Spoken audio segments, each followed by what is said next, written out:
Hello everyone, welcome to email platform. Hope you doing well. तो भारत संचार निगम limited में BSNL में जो है नई वैकेंसी आ रखी है। कौन सी है? जूनियर टेलीकॉम ऑफिसर की। ठीक है, JTO जूनियर टेलीकॉम ऑफिसर की। इसके लिए कौन एलिजिबल है, क्या आपका क्राइटेरिया रखा गया है, एज लिमिट कितनी है और कौन सी एग्जाम के थ्रू आपको जो है ये जॉब मिल सकती है और इसमें टोटल वैकेंसीज कितनी, ये सब कुछ हम देखते हैं वन बाय वन। ओके, जितना भी इंपॉर्टेंट पॉइंट्स है वो मैंने हाईलाइट कर रखा है। इसकी जो नोटिफिकेशन है, ये जो नोटिस है, शॉर्ट नोटिस है एक्चुअली। ये शॉर्ट नोटिस आपको मेरे टेलीग्राम ग्रुप पे भी मिल जाएगी, तो लिंक डिस्क्रिप्शन बॉक्स में है, डाउनलोड कर लेना। वहां से जाकर पहले ज्वाइन कर लेना Telegram group and then download this notification. Okay, so इसमें देखो, सबसे पहले तो फ्रेशर्स अप्लाई कर सकते हैं क्या? जी हाँ, फ्रेशर्स अप्लाई कर सकते हैं। इसमें 5 साल का बॉन्ड है आपका। ठीक है, 5 साल का बॉन्ड है। इसमें 2 साल तो आपके ट्रेनिंग में निकल जाएंगे, 2 साल प्रोबेशन पीरियड है और उसके बाद जो है 3 साल आपका ड्यूटी एंड देन ये जो 5 साल का बॉन्ड है वो कंप्लीट हो जाएगा और फिर आप इसके बाद जो है ये बीएसएनएल छोड़ भी सकते हैं। ओके, नेक्स्ट यहाँ पे इंपॉर्टेंट क्या है कि टोटल वैकेंसीज कितनी है? तो टोटल 11,705 वैकेंसी है, जिसमें 50% वैकेंसी जो है वो फ्रेशर्स के द्वारा भरी जाएगी। ठीक है, और जो 50% वैकेंसी है ये जो है प्रमोशन के द्वारा, मानिए जो लोग अभी फिलहाल एग्जिस्टिंग है वहां पे जो काम कर रहे हैं बीएसएनएल में, उनको प्रमोशन के द्वारा इसमें से जो है 5,853 वैकेंसीज उनको प्रमोशन के द्वारा भरी जाएगी और बची जो 5,853 है, ये जो है ये आपकी फ्रेशर जो बच्चे हैं इनके लिए रखी गई है।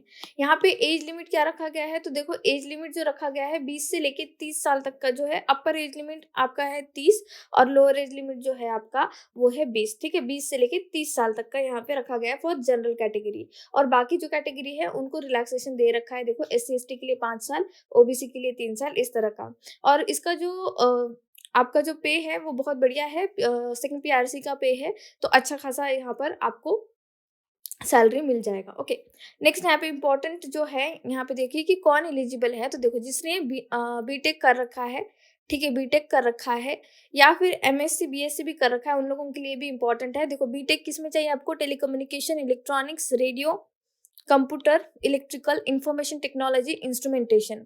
या फिर किसी ने MSc कर रखा होगा इलेक्ट्रॉनिक्स में या MSc कर रखा होगा कंप्यूटर साइंस में, तो भी जो है ये इस पोस्ट के लिए एलिजिबल है। ओके, जैसे मैंने पहले बताया कि यहाँ पे 2 साल का आपका प्रोबेशन पीरियड है फॉर डायरेक्ट रिक्रूटमेंट। ओके, 50% जो है डायरेक्ट रिक्रूटमेंट के द्वारा और 50% फ्रॉम जो भी वहाँ पे ऑलरेडी एग्जिस्टिंग कैंडिडेट्स है उनको प्रमोशन के द्वारा 50% सीट मिलेगी। नेक्स्ट यहाँ पे इंपॉर्टेंट कुछ है, देखो ये जो है नोट में नंबर 2 वाला जो नोट है वो इंपॉर्टेंट है। The direct recruitment of the post JTO will be done through the open competitive examination और through the GATE aptitude test in engineering score in the discipline mention under the column number 7 schedule for the recruitment JTO।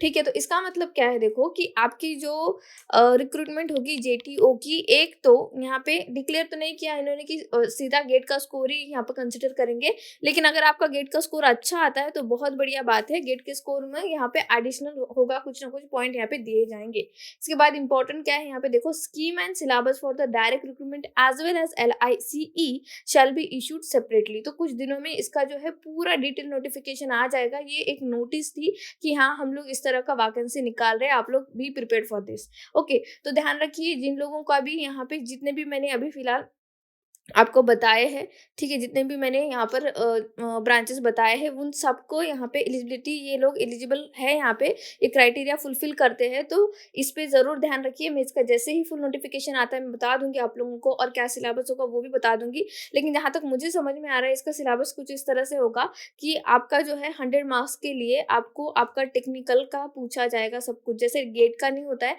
उसी तरह का होगा, लेकिन थोड़ा सा जो difficulty level होगा वो कम होगा, उतना ज़्यादा डिफिकल्ट नहीं होगा। और बाकी 50 मार्क्स का मुझे लगता है कि GS, एप्टीट्यूड, रीजनिंग ये ऐड कर दिया जाएगा और टोटल 150 मार्क्स का एग्जाम होगा। या फिर इसमें ऐसा होगा कि सिर्फ 20 मार्क का ही जो है नॉन टेक रखा जाएगा, 120 क्वेश्चन होंगे, इस तरह से कुछ होगा। लेकिन फिलहाल के लिए ये खुशखबरी है कि आप लोगों के लिए एक न्यू वैकेंसी आ चुकी है। जो भी लोग इसके लिए एलिजिबल है प्लीज फॉर्म फिलअप कीजिए और अच्छे से पढ़ाई कीजिए एंड चैनल को सब्सक्राइब कर लेना फॉर फर्दर इन्फॉर्मेशन। ठीक है, thank you so much for watching.